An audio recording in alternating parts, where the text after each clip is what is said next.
अमल सहज शुक्ला से। भगवान कह रहे ममैवांशो, तू मेरा अंश है,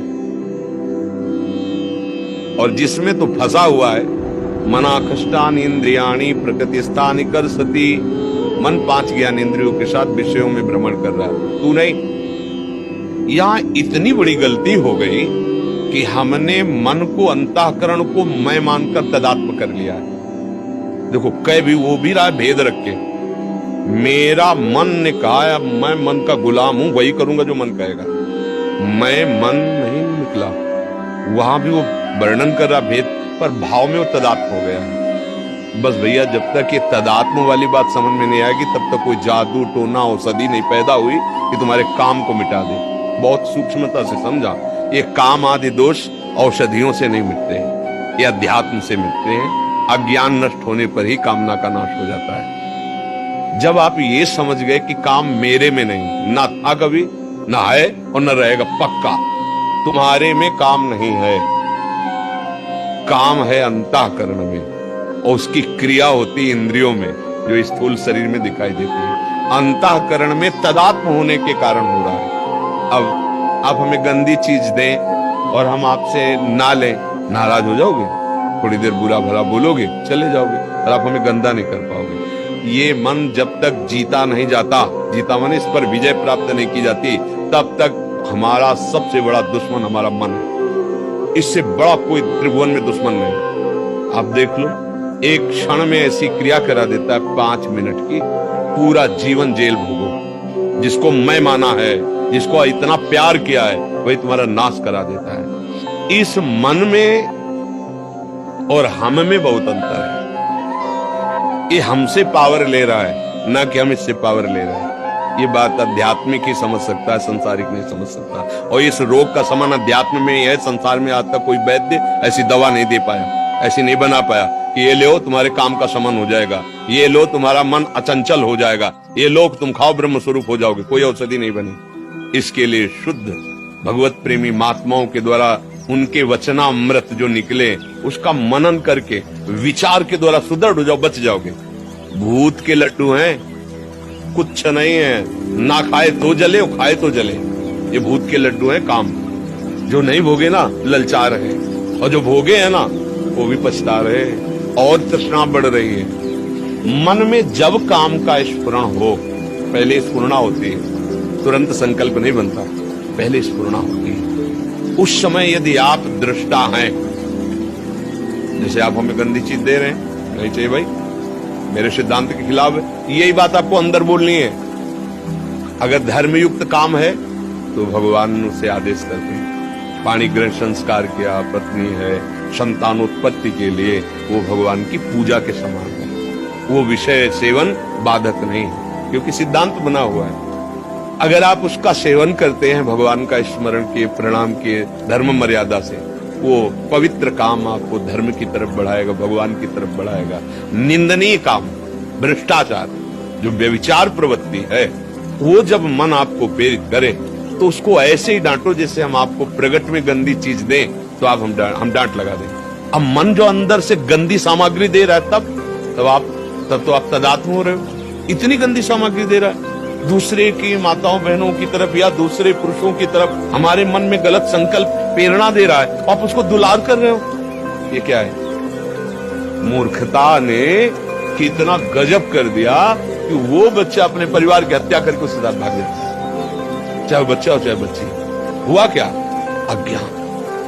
अज्ञान के कारण मन में तदात्म और मन ने सर्वनाश कर दिया। इस दुष्ट ने, इस दुश्मन ने हमारा जो मनुष्य शरीर मिला था दिव्य आनंद के लिए, नष्ट कर दिया। तो आप क्या दुश्मन मानते हैं अपने मन को? देखिए, जब सलाह आपकी चल रही होती है अंदर ही अंदर, तो आपकी चल रही होती है। आप और मन दो नहीं होते, इतने तदात्म होते हैं कि वो आपकी मांग होती है, और इंद्रियां और मन मिलकर आपको इतने गुलाम बनाए हुए, जिधर दिखवाना चाहे, जो सुनवाना चाहे, जो बुलवाना चाहे, जो खावाना चाहे, सब कुछ करने के लिए तुम तैयार हो। इसी को मिटाने के लिए, तुम्हारी गुलामी को मिटाने के लिए अध्यात्म गरज रहा है। अगर उसकी बात समझ गए तो ये सब तुम्हारे गुलाम हो जाएंगे। श्रद्धावान लभते ज्ञानम तत्परात संहिते इंद्रिया। अब समझ में आया कि तुम आके हमसे हाथ मिलाते हो और दोस्त बनते हो और गला काटते हो हमारा। अय मन, आप तस्मात् शास्त्रम प्रमाणम ते कार्याकार्यो व्यवस्थित हो। अब वही करूंगा जो गुरुदेव बोलते हैं, जो गुरुवाणी बोलती है, जो शास्त्र बोलता है। अब तू जला ले, कितना जलाएगा मुझे, बिल्कुल तेरी बात नहीं मानूंगा। हमारे शब्दों को याद रखो। अंदर जे भी लड़ोगे तो क्या करता है, उसकी एक ही ताकत है, जलाना, व्यथा पैदा। नहीं सुनो ना, बड़ा सुख मिलेगा। उसको बस डांटते रहो और डांटने के साथ डंडा चलाते रहो, राधा राधा राधा। वो तुम्हें शांत करना चाहिए। सुनो ना, सुनो, थोड़ा चुप करो, छोड़ो नाम और हमारी बात सुनो। और जब आप सुनने लगे बस फिर तुम्हारी बहादुरी काम नहीं। नाम पहारू दिवसने से, रात दिन पहरा नाम भगवान का जो गुरु ने दिया है। राधा राधा राधा राधा। अय दुष्ट, अंदर से ही बोलना नहीं, अंदर की बात। अय दुष्ट, तू चाहे मार डाल मुझे, अब मैं नहीं करूंगा। और मार सकता नहीं क्योंकि तुम्हारे पावर से है और तुम अविनाशी हो, तुम्हें वो मार सकता नहीं। और वो डर जाएगा, जैसा चाहोगे वैसे ही चला पाओगे, एक बार में नहीं। इसके साथ हमें करोड़ों बार लड़ाई लड़नी है। हर बार वो ऐसी चाल करेगा कि आपको अपने अधीन कर ले। अगर आप उसकी बात नहीं माने तो आप महापुरुष हो गए। बस इतनी बात समझ, इसके और दूसरा उपाय नहीं। अभ्यास और वैराग्य, नाम, गुण कीर्तन, वाणी कीर्तन, ये हमारा रक्षक है। और वैराग्य की बहुत बार भोगा है। अगर काम है और आप गृहस्थ हो, पत्नी है या पति है, तो धर्म पूर्वक वो एक मर्यादा बनी हुई है। और नहीं है तो फिर आपका जो मार्ग है, फिर उसी मार्ग पे चलो। मार्ग से गिले तो नष्ट कर देगा ये काम बिल्कुल। मतलब आप समझ लो कि ये पैर छुएगा, क्या क्या नाटक करेगा, फिर भी वो गंदा काम करेगा। इसके जैसा नीच, ये अज्ञानियों का तो दुश्मन है ही, लेकिन ज्ञानियों का भी नित्य वैरी है। बड़े बड़े बुद्धिमानों को अपनी चपेट में लेकर के और फिसला के ऐसी जगह रौंदता है कि फिर लगता है अरे ये क्या हो गया, ये क्या हो गया। एक गलती पूरे जीवन को मिटिया मेट कर दे। इस दुश्मन से सावधान। अब सावधानी, सहनशीलता। यम ही न व्यथ्यन्ते ते पुरुषम पुरुषर्षभ शम दुखा सुखाधीनम स्वमृतत्वाय कल्पते। अब वो व्यथा दे रहा है, आप राधा राधा राधा। ओके, सुनो तो एक बात सुनो। अगर उस गली में चलोगे और वो ऐसा ऐसा तो ऐसा, उसकी सुनो मत, काटो और दबकाओ। धिक्कार तुझे, कितनी बार तूने मुझे नष्ट किया। आप नहीं नहीं, वो धीरे धीरे धीरे धीरे जब देख लेगा कि मेरी कोई सलाह यहां नहीं मानी जाती, वो एक दिन तुम्हारे, जिस दिन अधीन हुआ तो वही मन भगवान बन जाएगा। ध्यान रखना। इंद्रियाणाम मनश्शास, वही देखोगे वो श्री कृष्ण ही है। अब मन नहीं रहा, अब मन भगवत स्वरूप। इसके लिए तो प्रयास, अभ्यास और इसकी सलाह। इसमें कमजोर नहीं होना, रोना धोना नहीं, बात समझना। अगर रोने धोने वाले हो तो गिरा देगा। ये भेड़िया है, बच्चों को डराता है, सयाने को नहीं। सयाने माने प्रवीण नहीं।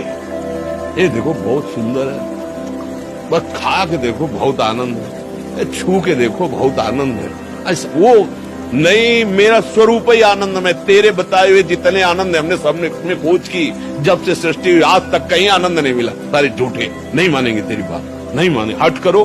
पर ये बातें केवल कहने में अच्छी लगती है, अंदर लड़ने वेले ही वो इतना जलाता है, इतना जलाता है कि सब भूल जाता है। ज्ञान वैराग्य होता है। देखो जो होगा नरक सुरक बाद में देखा जाएगा। अभी तो बस इसमें फंसाता है मन।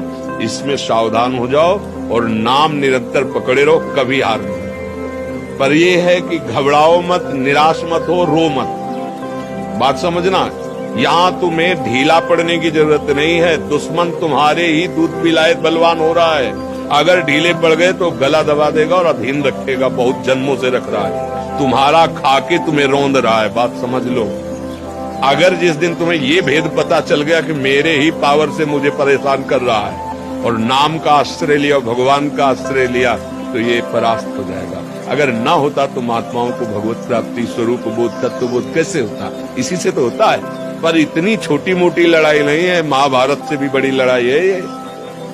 क्योंकि वहां बाहर अस्त्र चल रहा है, अंदर ही है। अंदर, घर के अंदर का दुश्मन बहुत खतरनाक होता है।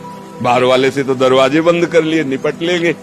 जब बाहर निकलेंगे पूरी तैयारी से, तो घर में अगर घर ही में तो सोते जागते हर समय भय, तो ये ठाड़े बैठे परे उताना, कबीर कहे हम रहे ठिकाना। अपने इष्ट देव का सुमिरन, अपने प्रभु का सुमिरन और अच्छा सात्विक भोजन, अच्छा संग, गंदे दृश्य नहीं देखना, गंदी बात नहीं सुनना, जिसके संग से हमारे मन में मलिनता उत्पन्न हो, ऐसा हमें कोई संग नहीं करना। तो आप देखो इस तरह का विचारधारा दृढ़, तो आप जीत जाओगे, प्रभु की कृपा आप पे हो जाएगी और मन शांत हो जाएगा।